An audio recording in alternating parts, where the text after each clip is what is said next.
លោកស្រីទូរទស្សនិកជនជាទីគោរពនៅក្នុងនីតិកសិកម្មរបស់អគ្គនាយកដ្ឋានទូរទស្សន៍ជាតិកម្ពុជាកម្មវិធីរបស់យើងសូមលើកយកនៅបទយកការក្រោមចំណងជើងថាបច្ចេកទេសដាំផ្សិតចម្បាំងមកផ្សាយជូនលោកអ្នកនាងទស្សនាស្វែងយល់ដូចតទៅ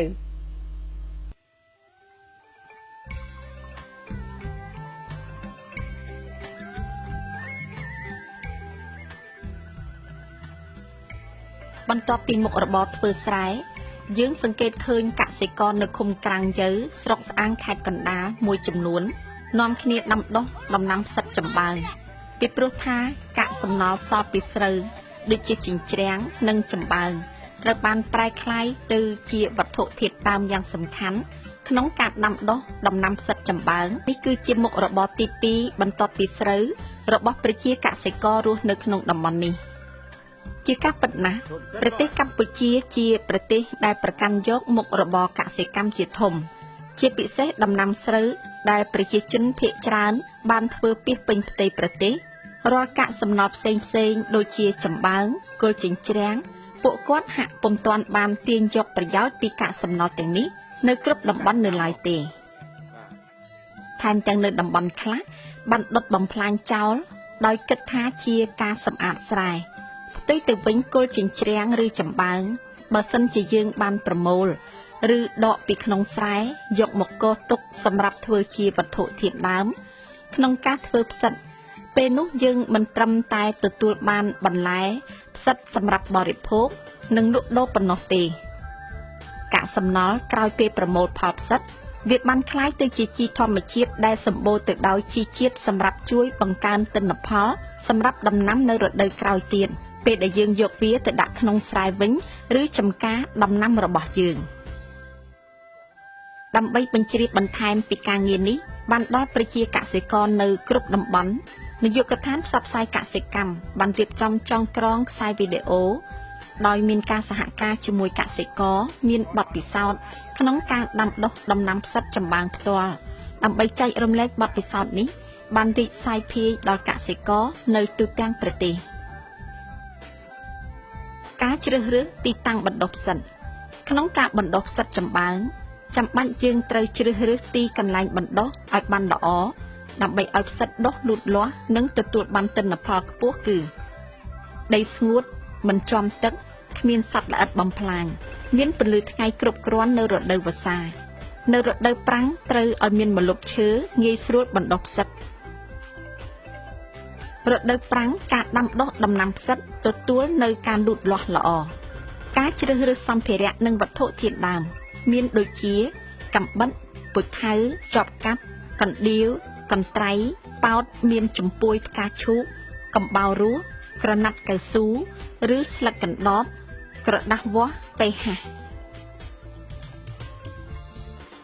វត្ថុធាតុដើមមានដូចជាចម្បាំងឬគល់ចិញ្ច្រាំងស្រូវការថែទាំវត្ថុធាតុដើមត្រូវយកចម្បាំងមករៀបកូរជាស្នឹមមុនពេលយកមកប្រើពេលប្រើត្រូវយកស្រទាប់ខាងលើចោលគេបណ្ដុះផ្សិតចម្បាំងនៅកណ្ដាលវាលឬម្លប់ក៏បានដោយយោងទៅតាមការនិយមរបស់អ្នកបណ្ដុះចំពោះរដូវក្តៅគួរបណ្ដុះក្នុងបរិវេណមានម្លប់ឬធ្វើដំបូលក៏បានកសិករជីសំអាតរស់នៅភូមិធំឃុំក្រាំងជើស្រុកស្អាងខេត្តកណ្ដាលបានរៀបរាប់ពីការងារដាំដុះដំណាំផ្សិតចម្បាំងយ៉ាងដូចនេះថាក្នុង10 ឡូហ្នឹងយើងប្រើជីអស់1 គីឡូមេតាវ៉េអស់3 ស្បោងហើយនឹងក៏តំណាប់អស់1 គីឡូកន្លះតបពេលហើយបានក៏យកវត្ថុធាតុទាំងអស់គ្នាហ្នឹងវត្ថុធាតុហ្នឹងមកច្របល់ចូលគ្នាដើម្បីបង្កាត់បានជាមេអ្នកខ្លះគឺធ្វើចេញទៅមួយអាទិត្យទៅ8 ថ្ងៃ3 4 ថ្ងៃបានប្រមូលផលអ្នកខ្លះគេធ្វើយូរទៅពី9 ថ្ងៃទៅ10 ថ្ងៃស្ទាក់ស្ទើរទីទួចហ្នឹង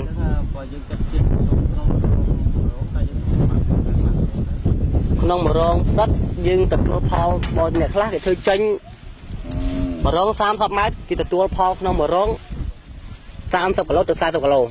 ខ្ញុំធ្វើក្នុងមួយឆ្នាំធ្វើបាន4 ដងធ្វើម្ដង5 10 ឡូ4 ដងក្នុងមួយឆ្នាំហ្នឹងខ្ញុំអាចទទួលផលបានចាប់ពី2 លានទៅ3 លាន ការងារនៅក្រុងវាពិបាកដែរអញ្ចឹងមានតែធ្វើសិតដើម្បីយកលុយគ្រប់គ្រងជីវភាពមក ការរៀបចំដីសម្រាប់បណ្ដុះគឺជាការងារសំខាន់ព្រោះផ្សិតដុះលូតលាស់បានអាស្រ័យលើដីមានជីជាតិ 30% និងពីចម្បាំង 60% ចំពោះរដូវក្តៅការដុះលូតលាស់របស់ផ្សិតគឺជីជាតិពីដីច្រើនជាងរដូវវស្សាការកម្ចាត់សត្វល្អិតនៅក្នុងដីចំពោះពពួកស្រមោចកណ្ដៀរជន្លេនដង្កូវដួងវិធានការកម្ចាត់គឺមុនពេលធ្វើការបណ្ដុះផ្សិតត្រូវភ្ជួរដីហាលពី 2 ទៅ 3 ថ្ងៃហើយបញ្ចូលទឹក3 ទៅ 4 ថ្ងៃទើបបង្ហូរទឹកចេញ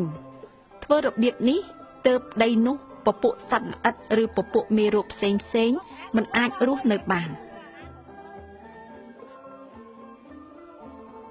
ប្រើកំបោររស់ជាប្រភេទកំបោរម្សៅសម្រាប់កម្ចាត់សត្វល្អិតទាំងនោះបានដែរហើយមិនប៉ះពាល់ដល់សុខភាពរបស់មនុស្សផងដែរការប្រើម្សៅកំបោរនេះគឺប្រើទៅលើដីផងនិងប្រើនៅពេលលាយជ្រលក់ចម្បាំងផងការអនុវត្តដាំផ្សិតនេះគេត្រូវការកំបោររស់ជាចាំបាច់ណាស់ការរៀបចំដីបណ្ដុះផ្សិតចម្បាំងកាប់ដីឲ្យបានជម្រៅពី 10 សង់ទីម៉ែត្រទៅ 20 សង់ទីម៉ែត្រហាលដី 2 ទៅ 3 ថ្ងៃវាយបំបែកដីជាបំណែកតូចល្អិតល្មមនៅរដូវវស្សាយើងគួរលើករងឲ្យបានកម្ពស់ 15 សង់ទីម៉ែត្រទៅ 20 សង់ទីម៉ែត្រ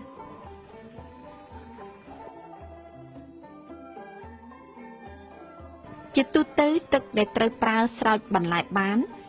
ក៏អាចស្រោចផ្សិតបានដែរដូចជាទឹកប្រឡាយទឹកថ្លុកទឹកត្រពាំងទឹកបឹងនិងទឹកអូរជាដើមជៀសវាងប្រើទឹកអណ្ដូងដែលមានជាតិរ៉ែផ្សេងៗដែលនាំឲ្យផ្សិតដុះលូតលាស់មិនបានល្អការជ្រើសរើសមេផ្សិតចម្បាំងមេផ្សិតដែលល្អមានក្លិនក្រអូបដូចផ្សិតចម្បាំងពីតូចថង់មេផ្សិតជាប់លាប់ល្អមិនរហែកថង់មេផ្សិតមានដុះសរសៃដូចសរសៃអំបោះរបៀបរៀបរងបណ្ដុះផ្សិតចម្បាំងដំណាក់កាលទី1ត្រូវលើករងទទឹងឲ្យបាន0.60 ម៉ែត្រទៅ0.70 ម៉ែត្រចន្លោះរងសម្រាប់ដើរថែទាំនិងស្រោចទឹកពី0.50 ម៉ែត្រទៅ0.70 ម៉ែត្របោះបង្គោលក្បាលនៅសងខាងរងដើម្បីទប់ចម្បាំងដំណាក់កាលទី2យកចម្បាំងឬគល់ចិញ្ច្រាំងដែលបានសម្រាំងទុកជ្រលក់ទឹកឲ្យជោគល្អឬដាក់ត្រាំទឹករយៈពេល6ទៅ12ម៉ោងរួចស្រង់ចេញពីទឹកយកមកតម្រៀបផ្ទុយគ្នាដាក់ក្បាលកណ្ដាប់ចេញក្រៅពេលរៀបមួយស្រទាប់ត្រូវស្រោចទឹកនិងជន់ម្ដងដើម្បីឲ្យចម្បាំងហាប់យកមេផ្សិតដែលបានសម្រាំងទុកឆ្លីឲ្យម៉ត់យកមករោយតាមបណ្ដោយរងដោយឃ្លាបចេញពីគល់កណ្ដាប់ពី5សង់ទីម៉ែត្រទៅ7សង់ទីម៉ែត្រត្រូវប្រើមេផ្សិតពី2កញ្ចប់លើរងមានបណ្ដោយ5ម៉ែត្របន្ទាប់មករោយអាហារបន្ថែមពីលើមេផ្សិតទៀតដោយប្រើ1ម៉ែត្រក្រឡាស្មើនឹង1គីឡូក្រាមដំណាក់កាលទី3បន្ទាប់ពីរោយមេផ្សិតហើយយើងយកចម្បាំងជ្រលក់ទឹកឲ្យជោគរួចយកទៅតម្រៀបពីលើធ្វើដូចសើទី1ដែរត្រូវបន្ថយក្បាលកណ្ដាប់ចូលទៅក្នុងបន្តិចប្រមាណ5សង់ទីម៉ែត្រទៅ7សង់ទីម៉ែត្រនៅសងខាងរងដោយរក្សាកម្ពស់ដដែល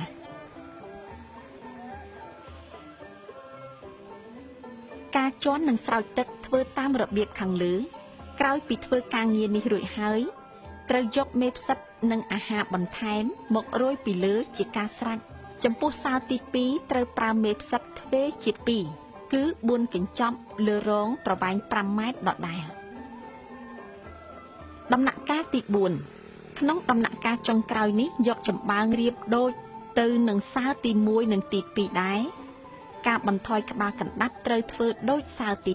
2ប៉ុន្តែនៅជាន់ទី3ជៀសវាងការដាក់ចម្បាំងក្រាស់ពេកនាំឲ្យផ្សិតដុះពុំរួចការស្រោចទឹកនិងជាន់បង្ហាប់ត្រូវធ្វើដូចគ្នាសម្រាប់សើឬស្រទាប់ទាំងអស់រួយមេផ្សិតពីលើរងតែម្ដងទុកសងខាងរងឲ្យសល់5សង់ទីម៉ែត្របើបណ្ដោយរងប្រវែង5ម៉ែត្រត្រូវប្រើ4កញ្ចប់ រួចមេផ្សិតរួចហើយត្រូវយកចំបើងមកតម្រៀបពីលើរងដោយដាក់បណ្ដោយរងកម្រាស់5សង់ទីម៉ែត្រទៅ7សង់ទីម៉ែត្រក្រោយពេលរៀបចំសពគ្រប់ត្រូវទុកចោលរយៈពេល2ទៅ3ថ្ងៃដោយគិតពីថ្ងៃចាប់ផ្ដើម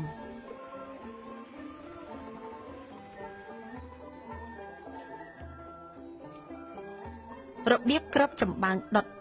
បន្ទាប់ពីបានទុកចោលក្នុងរយៈពេល2ទៅ3ថ្ងៃមកយើងត្រូវយកចំបើងស្ងួតមកជជុះគ្របពីលើផ្ទៃរងទាំងមូលឲ្យជិតសពកន្លែងកម្រាស់ពី5សង់ទីម៉ែត្រទៅ7សង់ទីម៉ែត្ររួចចាប់ផ្ដើមដុតពីក្រោមខ្យល់ដុតចំនួន3កន្លែងក្នុងមួយរងគឺក្បាលរងកណ្ដាលនិងចុងរងដុតរួចត្រូវទុកចោលរយៈពេល1ថ្ងៃ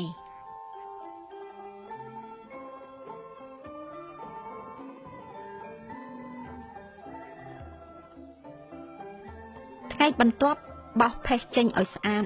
ប្រសិនបើកន្លែងខ្លះមានផេះក្រាស់ពេកត្រូវបោសចេញឲ្យស្មើសក់រងបន្ទាប់ពីបោសផេះត្រូវទុកចោល1ថ្ងៃទៀតនៅថ្ងៃបន្ទាប់មកទៀតជន់បង្ហាប់ដោយប្រើកំបោររស់ចំនួន0គីឡូក្រាម5ជាមួយនឹងទឹក100លីត្រស្រោចពីលើរងយកជីអ៊ីរ៉េ0គីឡូក្រាម10លាយទឹក10ប៉ោតផ្កាឈូកស្រោចទឹកធម្មតាបន្ថែមទៀតចុះចំបើងស្ងួតគ្របពីលើរងឲ្យជិតកម្រាស់7ទៅ10សង់ទីម៉ែត្រការគ្របរងមានលក្ខណៈ4យ៉ាងយកចំបើងគៀបដោយឫស្សីធ្វើដូចថែបសម្រាប់គ្របយកកណ្ដាប់ដាក់បញ្ឈរផ្អែកផ្ទប់គ្នាឲ្យជិតជុំវិញរងរោយឬជជុះចំបើងគ្របតែម្ដងយកកៅស៊ូផ្លាស្ទិកពណ៌ស្រអាប់គ្របរងហើយគ្របថែបពីលើវិធីធ្វើជីកំប៉ុស្តសម្រាប់ផ្ដល់អាហារផ្សិតការផ្សំចំណីអាហារបំពន់ការផ្សំចំណីសម្រាប់ជំនួយដល់ការបណ្ដុះផ្សិតជាការងារចាំបាច់សម្រាប់ធ្វើឲ្យកើនទិន្នផលជាងការដែលមិនដាក់ជីកំប៉ុស្តយើងអាចលេខចំណីផ្សំដោយខ្លួនយើងបានពីព្រោះនៅក្នុងស្រុកយើងវត្ថុធាតុទាំងនេះងាយនឹងរកវត្ថុធាតុប្រើប្រាស់ក្នុងការផ្សំចំណីរបៀបទី1លាមកសេះស្ងួត20គីឡូក្រាមច្របាច់ហាលឲ្យស្ងួតលាមកគោស្ងួត30គីឡូក្រាមច្របាច់រាយហាលឲ្យស្ងួតកំប្លោកស្ងួត12គីឡូក្រាមចិញ្ច្រាំឲ្យម៉ត់ហាលឲ្យស្ងួតដើមថ្នាំជក់ស្ងួត10គីឡូក្រាមចិញ្ច្រាំឲ្យម៉ត់ហាលថ្ងៃឲ្យស្ងួតសម្បកផ្លែឈូក15គីឡូក្រាមចិញ្ច្រាំឲ្យម៉ត់ហាលថ្ងៃឲ្យស្ងួតស្នូលផ្លែគោទុំស្ងួត5គីឡូក្រាមបុកឲ្យម៉ត់ហាលឲ្យស្ងួតការផ្អាប់យើងត្រូវយកវត្ថុធាតុខាងលើច្របល់ចូលគ្នាឲ្យសព្វហើយគ្របទុករយៈពេល7ទៅ10ថ្ងៃមុននឹងយកទៅប្រើប្រាស់របៀបទី2យកអង្ករដំណើប0គីឡូក្រាម5ត្រាំទឹករយៈពេល2ម៉ោងហើយស្រង់ហាលឲ្យស្ងួតរួចបុកឬកិនឲ្យម៉ត់មេដំបែស្រា1ខាំកិនឲ្យម៉ត់ហើយលាយបញ្ចូលគ្នាជាមួយនឹងម្សៅដំណើបហើយច្របល់ជាមួយនឹងមេផ្សិត12កញ្ចប់ការថែទាំរបៀបទី1បន្ទាប់ពីកិច្ចការស្រោចទឹកជន់ឲ្យហាប់ដុតគ្របចំបើងស្ងួតគ្របកៅស៊ូផ្លាស្ទិកពីលើរងផ្សិតនិងធ្វើដំបូលរយៈពេល9ថ្ងៃក្រោយមកយើងសង្កេតឃើញសរសៃប្រទាក់ក្រឡាគ្នាពណ៌សប្រផេះដូចសម្បុកពីងពីងនៅខណៈនេះបើយើងសង្កេតកន្លែងណាមានសភាពស្ងួតហើយនៅលើផ្លាស្ទិកគ្មានកំណកញើសត្រូវស្រោចទឹកលើរងដែលមានញើសរួចគ្របកៅស៊ូវិញហើយបង្ហើបកៅស៊ូផ្នែកខាងក្រោមកម្ពស់5សង់ទីម៉ែត្រដើម្បីឲ្យមានខ្យល់ចេញចូលបានល្អត្រូវពិនិត្យមើលផ្សិតជាប្រចាំប្រសិនបើនៅលើរងផ្សិតមានដូចពងត្រីពណ៌សត្រូវបន្ថយការស្រោចទឹកព្រោះបើយើងស្រោចទឹកជ្រុលបណ្ដាលឲ្យរលួយខូចកូនផ្សិតរបៀបទី2យើងស្រោចទឹកមួយថ្ងៃម្ដងតែប្រសិនបើយើងស្រោចទឹកនៅពេលព្រឹកគឺព្រឹករហូតតែប្រសិនជាស្រោចល្ងាចគឺល្ងាចរហូតលុះដល់ពេលប្រមូលផលការស្រោចនេះគឺត្រូវស្រោចឲ្យស្មើដៃជៀសវាងស្រោចម្ដងព្រឹកម្ដងល្ងាចនាំឲ្យសំណើមមានភាពមិនទៀងទាត់នៅក្នុងរងផ្សិតការស្រោចនេះដែរត្រូវពិនិត្យមើលសំណើមក្នុងផ្ទៃរងប្រសិនបើរងមានសំណើមខ្ពស់យើងត្រូវផ្អាកការស្រោចមួយរយៈការប្រមូលផល